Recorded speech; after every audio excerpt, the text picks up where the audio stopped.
ओम शांति। 10 अक्टूबर 2025 बाबा के महावाक्य। मीठे बच्चे, तुम्हें एक बाप से एक मत मिलती है जिसे अद्वैत मत कहते हैं। इसी अद्वैत मत से तुम्हें देवता बनना है। प्रश्न: मनुष्य इस भूल भुलैया के खेल में सबसे मुख्य बात कौन सी भूल गए हैं? उत्तर: हमारा घर कहाँ है, उसका रास्ता ही इस खेल में आकर भूल गए हैं। पता ही नहीं है कि घर कब जाना है और कैसे जाना है। अभी बाप आए हैं तुम सबको साथ ले जाने। तुम्हारा अभी पुरुषार्थ है वाणी से परे स्वीट होम में जाने का। गीत: रात के राही थक मत जाना। ओम शांति। गीत का अर्थ और कोई समझ न सके। ड्रामा प्लान अनुसार कोई कोई गीत ऐसे बने हुए हैं मनुष्यों के जो तुम्हें मदद करते हैं। बच्चे समझते हैं अभी हम सो देवी देवता बन रहे हैं। जैसे वह पढ़ाई पढ़ने वाले कहेंगे हम सो डॉक्टर बैरिस्टर बन रहे हैं। तुम्हारी बुद्धि में है हम सो देवता बन रहे हैं नई दुनिया के लिए। यह सिर्फ तुम्हें ही ख्याल आता है। अमर लोक नई दुनिया सतयुग को ही कहा जाता है। अभी तो न सतयुग है न देवताओं का राज्य है। यहाँ तो हो नहीं सकता। तुम जानते हो यह चक्र घूमकर अभी हम कलयुग के भी अंत में आकर पहुँचे हैं और कोई की भी बुद्धि में चक्र नहीं आएगा। वह तो सतयुग को लाखों वर्ष दे देते हैं। तुम बच्चों को यह निश्चय है बरोबर यह 5000 वर्ष बाद चक्र फिरता रहता है। मनुष्य 84 जन्म ही लेते हैं। हिसाब है न। इस देवी देवता धर्म को अद्वैत धर्म भी कहा जाता है। अद्वैत शास्त्र भी माना जाता है। वह भी एक ही है। बाकी तो अनेक धर्म है, शास्त्र भी अनेक है। तुम हो एक। एक द्वारा एक मत मिलती है, उसको कहा जाता है अद्वैत मत। यह अद्वैत मत तुमको मिलती है देवी देवता बनने के लिए। यह पढ़ाई है न, इसलिए बाप को ज्ञान सागर नॉलेजफुल कहा जाता है। बच्चे समझते हैं हमको भगवान पढ़ाते हैं नई दुनिया के लिए। यह भूलना नहीं चाहिए। स्कूल में स्टूडेंट कभी टीचर को भूलते हैं क्या? नहीं। गृहस्थ व्यवहार में रहने वाले भी जास्ती पोजीशन पाने के लिए पढ़ते हैं। तुम भी गृहस्थ व्यवहार में रहते हुए पढ़ते हो अपनी उन्नति करने के लिए। दिल में यह आना चाहिए हम बेहद के बाप से पढ़ रहे हैं। शिव बाबा भी बाबा है, प्रजापिता ब्रह्मा भी बाबा है। प्रजापिता ब्रह्मा आदिदेव नाम वाला है, सिर्फ पास्ट हो गए हैं। जैसे गांधी भी पास्ट हो गए हैं, उनको बापूजी कहते हैं परंतु समझते नहीं, ऐसे ही कह देते हैं। यह शिव बाबा सच सच है, ब्रह्मा बाबा भी सच सच है, लौकिक बाप भी सच सच होता है। बाकी मेयर आदि को तो ऐसे ही बापू कह देते हैं। वह सब है आर्टिफिशियल, यह है रियल। परमात्मा बाप आकर आत्माओं को प्रजापिता ब्रह्मा द्वारा अपना बनाते हैं। उनके तो जरूर ढेर बच्चे होंगे। शिव बाबा की तो सब संतान हैं, उनको सब याद करते हैं। फिर भी कोई कोई उनको भी नहीं मानते, पक्के नास्तिक होते हैं जो कहते हैं यह संकल्प की दुनिया बनी हुई है। अभी तुमको बाप समझाते हैं यह बुद्धि में याद रखो। हम पढ़ रहे हैं, पढ़ाने वाला है शिव बाबा। यह रात दिन याद रहना चाहिए। यही माया घड़ी घड़ी भुला देती है, इसलिए याद करना होता है। बाप टीचर गुरु तीनों को भूल जाते हैं। है भी एक है फिर भी भूल जाते हैं। रावण के साथ लड़ाई इसमें है। बाप कहते हैं हे आत्माएं, तुम सतो प्रधान थी, अभी तमो प्रधान बनी हो। जब शांति धाम में थी तो पवित्र थी।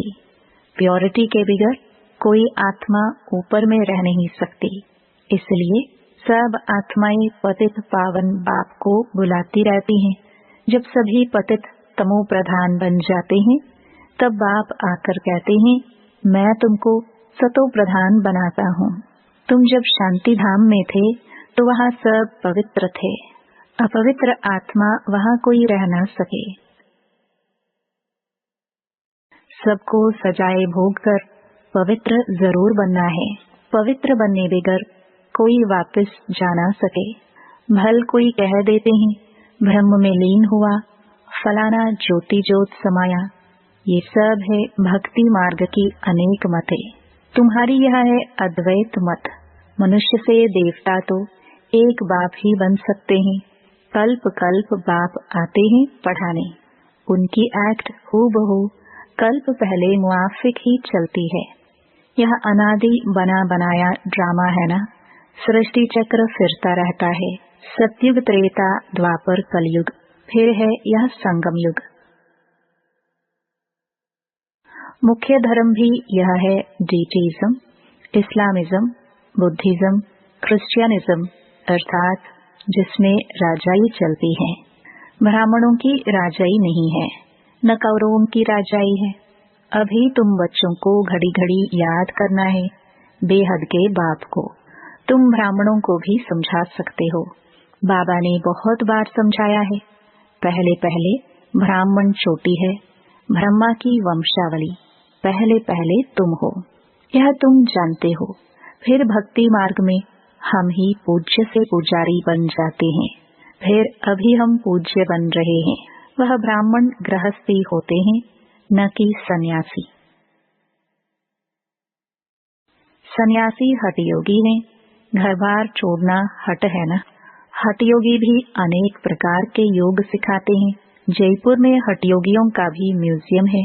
राजयोग के चित्र है नहीं, राजयोग के चित्र है ही यहाँ दिलवाड़ा में। इनका म्यूजियम तो है नहीं। हठयोग के कितने म्यूजियम हैं। राजयोग का मंदिर यहाँ भारत में ही है। यह है चैतन्य। तुम यहाँ चैतन्य में बैठे हो। मनुष्यों को कुछ भी पता नहीं कि स्वर्ग कहाँ है। दिलवाड़ा मंदिर में नीचे तपस्या में बैठे हैं। पूरा यादगार है। जरूर स्वर्ग ऊपर ही दिखाना पड़े। मनुष्य फिर समझ लेते कि स्वर्ग ऊपर में है। यह तो चक्र फिरता रहता है। आधा कल्प के बाद स्वर्ग फिर नीचे चला जाएगा, फिर आधा कल्प स्वर्ग ऊपर आएगा। इनकी आयु कितनी है कोई जानते नहीं। तुमको बाप ने सारा चक्र समझाया है। तुम ज्ञान लेकर ऊपर जाते हो। चक्र पूरा होता है, फिर नए सिर चक्र शुरू होगा। यह बुद्धि में चलना चाहिए।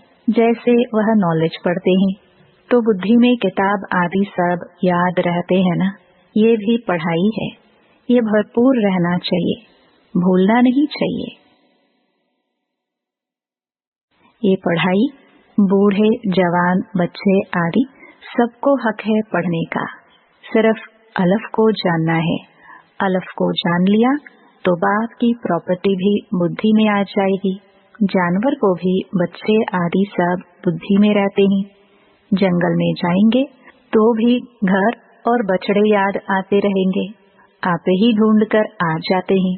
अब बाप कहते हैं, बच्चे मामेकम याद करो और अपने घर को याद करो जहाँ से तुम आए हो पाठ बजाने। आत्मा को घर बहुत प्यारा लगता है। कितना याद करते हैं, परंतु रास्ता भूल गए हैं। तुम्हारी बुद्धि में है हम बहुत दूर रहते हैं, परंतु वहाँ जाना कैसे होता है, क्यों नहीं हम जा सकते हैं, यह कुछ भी पता नहीं है। इसलिए बाबा ने बताया था, भूल भुलैया का खेल भी बनाते हैं। जहाँ से जाए दरवाजा बंद। अभी तुम जानते हो, इस लड़ाई के बाद स्वर्ग का दरवाजा खुलता है। इस मृत्यु लोक से सब जाएंगे। इतने सब मनुष्य नंबरवार धर्म अनुसार और पाठ अनुसार जाकर रहेंगे। तुम्हारी बुद्धि में ये सब बातें हैं।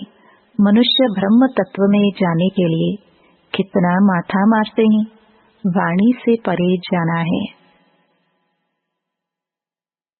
आत्मा शरीर से निकल जाती है तो फिर आवाज नहीं रहता। बच्चे जानते हैं हमारा तो वह स्वीट होम है। फिर देवताओं की है स्वीट राजधानी, अद्वैत राजधानी। बाप आकर राजयोग सिखलाते हैं, सारी नॉलेज समझाते हैं, जिसके फिर भक्ति में शास्त्र आदि बैठ बनाए हैं। अभी तुमको वह शास्त्र आदि नहीं पढ़ना है। उन स्कूलों में बूढ़िया आदि नहीं पढ़ती, यहाँ तो सब पढ़ते हैं। तुम बच्चे अमरलोक में देवता बन जाते हो। वहाँ कोई ऐसे अक्षर नहीं बोले जाते हैं जिससे किसी की ग्लानि हो।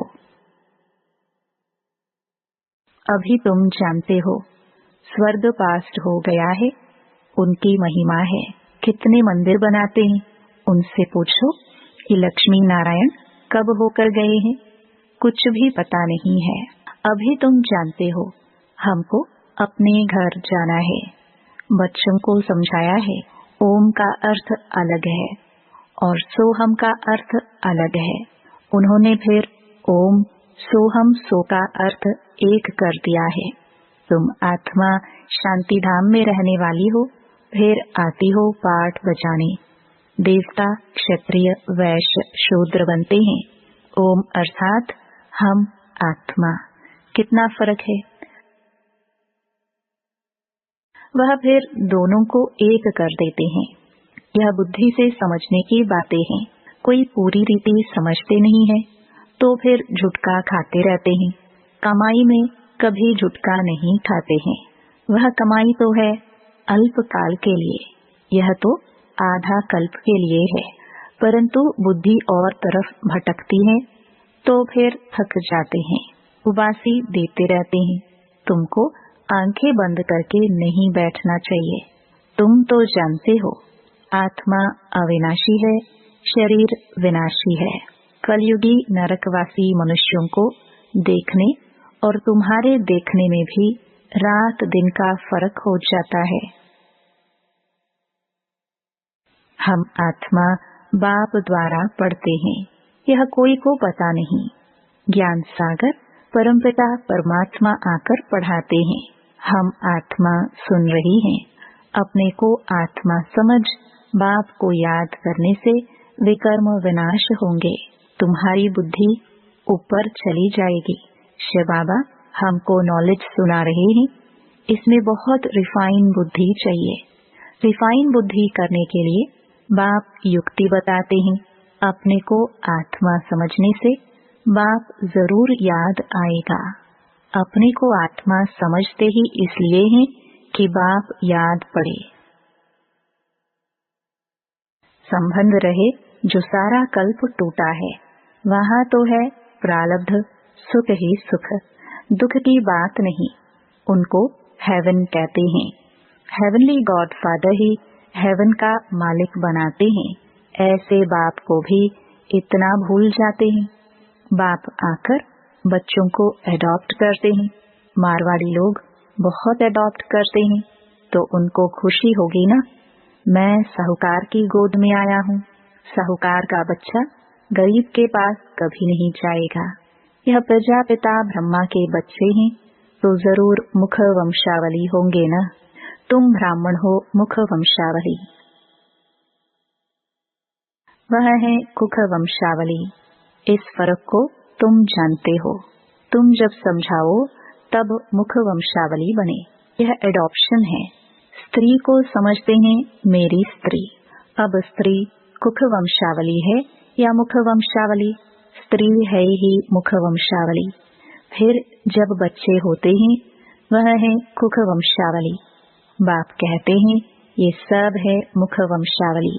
मेरी कहने से मेरी बनी ना। मेरे बच्चे हैं यह कहने से नशा चढ़ता है। तो ये है सब मुख वंशावली। आत्माएं थोड़े ही मुख वंशावली हैं। आत्मा तो अनादि अविनाशी है। तुम जानते हो यह मनुष्य सृष्टि कैसे ट्रांसफर होती है। पॉइंट्स तो बच्चों को बहुत मिलती है। फिर भी बाबा कहते हैं और कुछ धारणा नहीं होती है, मुख नहीं चलता है, तो अच्छा तुम बाप को याद करते रहो, तो तुम भाषण आदि करने वालों से ऊंच पद पा सकते हो। भाषण करने वाले कोई समय तूफान में गिर पड़ते हैं, वह गिरे नहीं। बाप को याद करते रहे तो जास्ती पद पा सकते हैं। सबसे जास्ती जो विकार में गिरते हैं तो 5 मार मंजिल से गिरने से हड गुड टूट जाते हैं।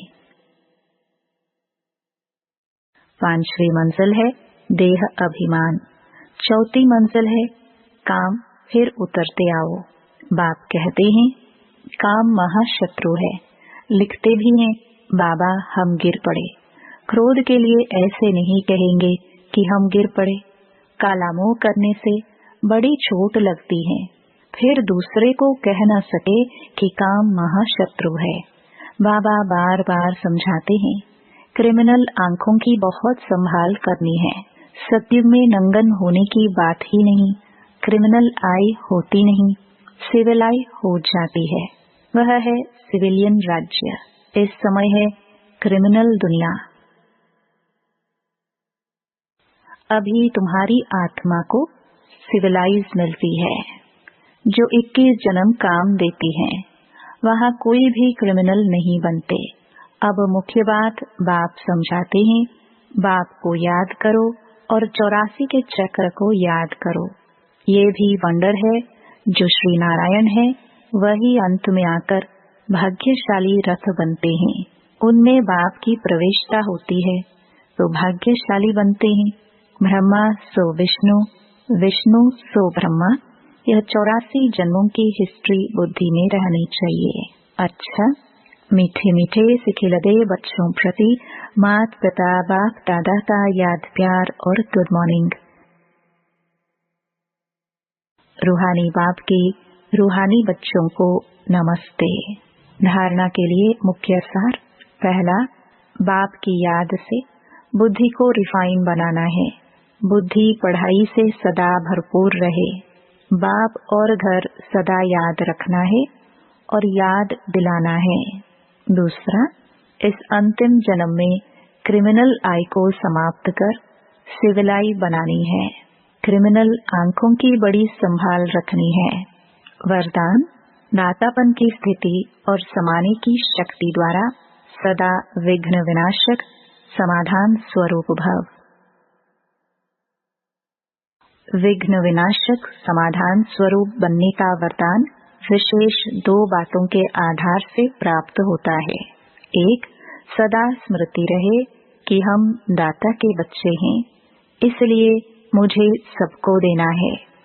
रिगार्ड मिले, स्नेह मिले, तब स्नेही बने, नहीं, मुझे देना है। दूसरा, स्वयं के प्रति तथा संबंध संपर्क में सर्व के प्रति समाने की शक्ति स्वरूप सागर बनना है। इन्हीं 2 विशेषताओं से शुभ भावना, शुभ कामना से संपन्न समाधान स्वरूप बन जाएंगे। स्लोगन, सत्य को अपना साथी बनाओ तो आपकी नैया नाव कभी डूब नहीं सकती। अव्यक्त इशारे। स्वयं और सर्व के प्रति मनसा द्वारा योग की शक्तियों का प्रयोग करो। जब मनसा में सदा शुभ भावना व शुभ दुआएं देने का नेचुरल अभ्यास हो जाएगा तो मनसा आपकी बिजी हो जाएगी। मन में जो हलचल होती है उससे स्वतः ही किनारे हो जाएंगे। अपने पुरुषार्थ में जो कभी दिल शिकस्त होते हो वह नहीं होंगे। जादू मंत्र हो जाएगा। ओम शांति।